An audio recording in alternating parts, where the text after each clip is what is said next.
What happened in Farrukhabad is that body of two young girls were found hanging in a mango orchard. इधर उत्तर प्रदेश फर्रुखाबाद में मामला UP के फर्रुखाबाद का। फर्रुखाबाद के कायमगंज से बड़ी खबर है। 2 लड़कियों की संदिग्ध हालत में मौत के मामले से जुड़ी हुई बड़ी खबर है। खैर अंधेरी रात में एक मोबाइल फोन के टॉर्च के साथ कटीली जगह पर इतने भरे अंधेरे में वो नंगे पैर कैसे इस पेड़ पर चढ़ी। 29 अगस्त की रात को लड़कियों के परिवार वालों ने एक तहरीर लिखकर, कंप्लेन लिखकर पुलिस को सौंपी और जिसके बाद पुलिस ने एक एफआईआर दर्ज की। एफआईआर में जो लिखा गया है वो काफ़ी चौंकाने वाला है। पुलिस ने 2 लड़कों को जो है गिरफ्तार किया है इस पूरे मामले में और साथ ही पुलिस ने उन लड़कों के साथ पूछताछ की है। लड़कों का बताया जा रहा है कि वो भगवतीपुर गाँव, जहाँ जिस गाँव से लड़कियाँ ताल्लुक़ रखती थी, उसी गाँव से ये दोनों लड़के ताल्लुक़ रखते हैं। और इसमें 2 लड़के जिनको सस्पेक्ट बताया है पुलिस ने, उसमें एक लड़के का नाम दीपक है जिसकी उम्र 23 साल की बताई गई है और दूसरा लड़का पवन है जिसकी उम्र 21 साल बताई जा रही है। पुलिस के सीनियर अधिकारी ने द प्रिंट को बताया कि दीपक और पवन की बातचीत जो है, दोनों जो मृतक लड़कियां हैं उनसे बातचीत होती थी फ़ोन के ज़रिए और जो मृतक लड़कियां हैं उनमें से 18 साल की जो लड़की है उसका नाम बबली है और जो 15 साल की लड़की है उसका नाम शशि है। तो दीपक और पवन की फ़ोन पर बातचीत होती थी। पुलिस को जो मौके से सिम बरामद हुई थी, पुलिस ने बताया और अपने एफआईआर में भी इस बात का जिक्र किया है कि वो सिम जो है वो दीपक से बिलोंग करती है, वो दीपक के नाम पर खरीदी गई थी और दीपक ने पवन को ये सिम दी थी और पवन ने ये सिम शशि को हैंड ओवर की थी। इसके बाद पुलिस ने अभी पूछताछ करी है और लड़की के जो परिवार वाले हैं उनकी हमारी बातचीत हुई है। बबली के जो पिता हैं रामवीर, उन्होंने द प्रिंट को बताया है कि पिछले कुछ महीनों से ये तीनों चारों लोग जो हैं आपस में बातचीत कर रहे थे और साथ ही उनके घर का जो फ़ोन था वो गेम खेलने के बहाने लड़कियां फ़ोन लिया करती थी, सिम चेंज करती थी और दीपक की दी हुई सिम का इस्तेमाल करके ये दीपक और पवन से बातचीत किया करती थी। वजह यह है कि जो पोस्टमार्टम रिपोर्ट पे जो अंदेशा है वो हमारा भी जग जाहिर नहीं हुआ है, क्लियर नहीं हुआ है। वैसे पुलिस ने जो लड़के तो पकड़े गए हैं तो उन लड़कों को मतलब उन्हें सामने मिल पाया भी है, उनकी कॉल डिटेल, लोकेशन वगैरह उन्हें कबूला भी। हम उनको फ़ोन के द्वारा एक सिम भी दिया है और सिम दे के हमने अपने चेला को दिया, चेला से इनकी छोटी लड़की को दिया है, उससे हमारी बातचीत भी हुई है। जो भी मतलब उनका और भी बात होती है वो बोले हमारी 2 घंटे उनसे बातचीत भी हुई है। लड़की को हम लेके गए हैं फ़ोन पर, फ़ोन से वो बुला के लेके गए हैं उनको मतलब बताया। बाद वो लोकेशन के माध्यम से बताया कि जो लोकेशन निकला है उनकी 40 मिनट 35 मिनट बाद हुई फ़ोन पर और उसके बाद में लोकेशन के माध्यम उन्होंने बताया सिपाहियों ने और उनसे जो बातचीत हुई है मतलब किस समय हुई है वो हम तो नहीं बता सकते हैं। और उसके बाद में उन्होंने ये बताया कि लड़कों से हमारी 2-3 महीने बात हो रही थी, ये हम उनसे संपर्क था हमारा और ये यहाँ से ले गए बुला के और बुला ले जाने के बाद यहीं थे वो गोदाम एक है, वहाँ पे हमारी 2 घंटे बातचीत हुई। हमने उनसे पूछा क्या क्या बात हुई तो उन्हें मतलब कोई संतुष्ट जवाब नहीं दिया। तो उस आधार पर जो लोकेशन और जो नंबर आए हैं, सिम मिला है वो नंबर सिम उसी लड़के के नाम की है और उससे ये पूरी डिटेल हुई है, उसी के माध्यम से पकड़े गए हैं। ठीक है।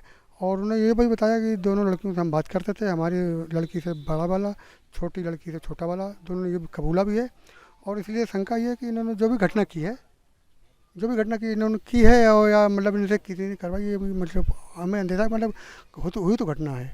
मगर जो पोस्टमार्टम रिपोर्ट दे रहे हैं कि मतलब उनके पास कुछ मतलब चिन्ह नहीं है, मतलब कुछ चिन्ह नहीं चोट के, तो वो हमारे पास आपको हमने सबूत डाल ही दिए थे और वो उसमें प्रतीत होता है कि क्लियर। मगर अब ठीक है, वो पोस्टमार्टम रिपोर्ट जो भी उन्होंने दी है और उन्होंने एसपी साहब से मेरी बात भी, उन्होंने बोला ठीक है आप परेशान हो, ये 2 जाँचें बाकी हैं। एक पीएम रिपोर्ट की वो तो हो चुकी है, वो तो हमने आपको बता ही दिया, और दूसरी मतलब पैनल और तीसरी वीडियो। पुलिस ने जो पूरी जांच पड़ताल की है उसमें पता चला है कि जन्माष्टमी वाले दिन 26 अगस्त को जब ये लड़कियां कार्यक्रम देखने के लिए निकली थी, उस वक्त इनकी मुलाकात इन लड़कों से हुई थी और जिसके बाद लड़कों ने इनसे ब्रेकअप की बात भी कही थी। इससे परेशान होकर, इससे हार्ट ब्रोकन होकर इन लड़कियों ने आत्महत्या कर ली है। पुलिस ने ये थ्योरी दी है इस बार। नहीं, आत्महत्या नहीं की है, आत्महत्या नहीं की है। मैं ये आपसे कहना चाह रहा हूँ, जो इंसान बुला के ले जा सकता है तो वापस भी ला भी सकता था। लड़कियों को वहाँ जाने का क्या मतलब था? जो मैंने रिपोर्ट में प्रताड़ित के लिए लिखा है तो उन्होंने ज़रूर कुछ प्रताड़ित किया होगा, फिर ये अपना चले आया, उनको कुछ छोड़ दिया। के साथ जो जिसको पुलिस ने सस्पेक्ट बताया है लड़का पवन, उनकी माँ और उनकी दादी हमारे साथ इस वक्त मौके पर। दोषी का दोषी ठहरा रहे हैं, ठहरावें, मैं कुछ नहीं कर सकती। जब देश की मंत्री संतरी COD सभी आ चुके हैं, तो मैं क्या चीज़ हूँ उनके आगे। कुछ भी लगा दें, कत्ल लगा दें, डकैती लगा दें, कुछ भी लगा दें, हम क्या कर सकते हैं। जब हमारे बच्चे का पूरा गांव अगर कह दे कि लड़का आयब था, आयब इसमें थे, तो जो सज़ा किसी का न मिले तो मेरे नाती का मिल जाए। मुझे ये मांग कर रहे हैं सर, इसका सब खोजना होना चाहिए। हाँ, जो मेरे बच्चे का कसूर है वो करना चाहिए, और बाद बाकी पुराने जो भी केस है वो खुल के आगे आना चाहिए, इसलिए मांग रहा हूँ। हमको CBI जांच चाहिए, जिसने खता किया होगा वो पकड़ा जाए। हमें चाहते हैं कि CBI जांच हो जाए, जिसने जो खता की हो वो पकड़ा जाए। मेरे बेटा ने की हो तो मेरे बेटा को सज़ा मिले, और हमको तो लगता है मेरे बेटा ने नहीं की, तो जिसने की हो वो पकड़ा जाए, ये चाहते हैं हम। ये वही दुर्गा मंदिर है जहाँ पर दोनों लड़कियाँ जो हैं जन्माष्टमी का कार्यक्रम देखने के लिए आई थी। उन्होंने अपने घर वालों से लगभग रात को 9 बजे कहा कि वो इस प्रोग्राम को देखना चाहती हैं, झांकियाँ देखना चाहती हैं और इस प्रोग्राम में शामिल होना चाहती हैं। इसके बाद जो पहले 8 बजे अपने घर से निकली हैं, 8 बजे के बाद जब उन्होंने देखा कि बारिश हो रही है तो अपने घर वापस लौटी हैं, और वापस लौटने के बाद उन्होंने आधे घंटे बाद लगभग 9 बजे के आसपास उन्होंने यहीं पर इसी दुर्गा मंदिर के पे जो कार्यक्रम चल रहा था उसमें शामिल होने की बात कही।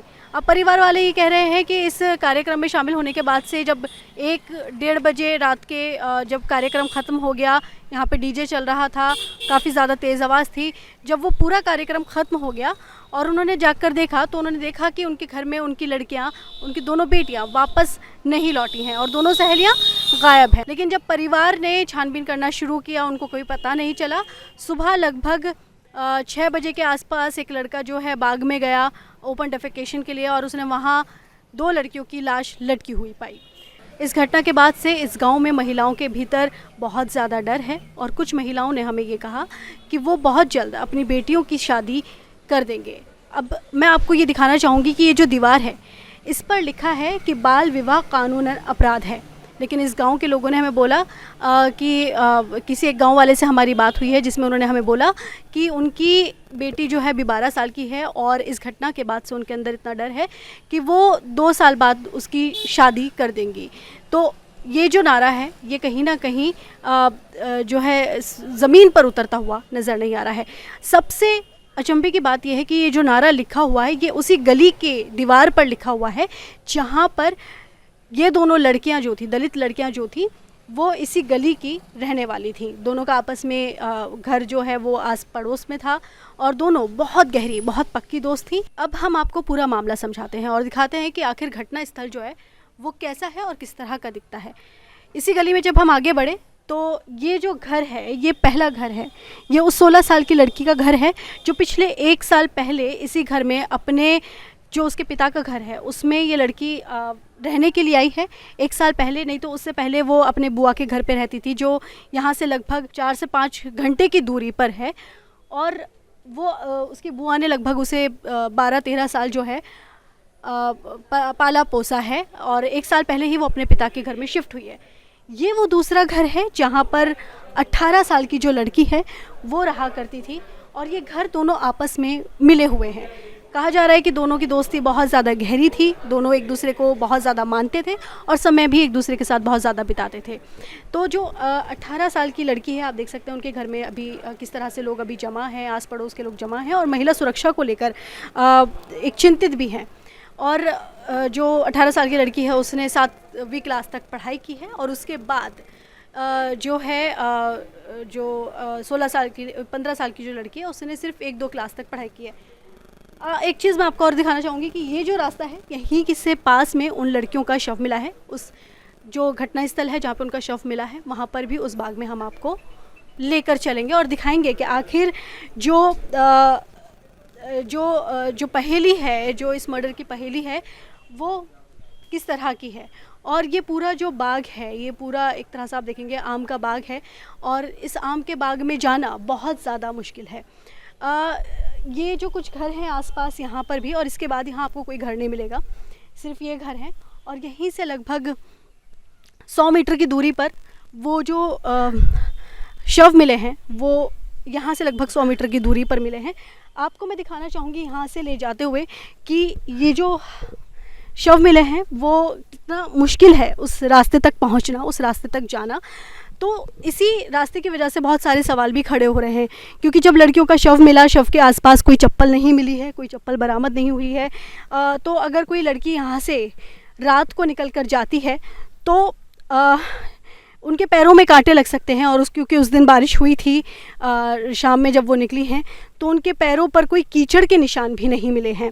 साथ ही ये जो रास्ता है, रात को ये इतना अंधेरा हो जाता है इस रास्ते पे आने के लिए, और इस जो पूरा एक तरह से जो बाग भी है और जंगल भी है एक तरह से, यहाँ पे काफ़ी सारे जानवर हैं, तो अकेले इंसान का यहाँ पर आना नामुमकिन हो जाता है। अब से एक दिन पहले मैं और मेरे सहयोगी प्रवीण जैन रात को लगभग 9 बजे इसी रास्ते से होते हुए हम घटनास्थल पर पहुंचने की कोशिश की हम लोगों ने।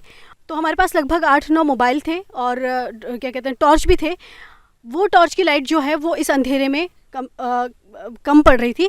लेकिन ये पिटहौल भी मैं आपको दिखाना चाहूँगी। ये जो गड्ढा है, यहाँ से आना कोई आसान काम नहीं है, और उन लड़कियों के पास सिर्फ एक ही मोबाइल था, एक मोबाइल का टॉर्च थी, तो यहाँ से नामुमकिन सा है निकलना। अब आप ये देखिए कि ये क्रॉस करके जाना पड़ेगा और कितना झुकना पड़ता है यहाँ से निकलने के लिए।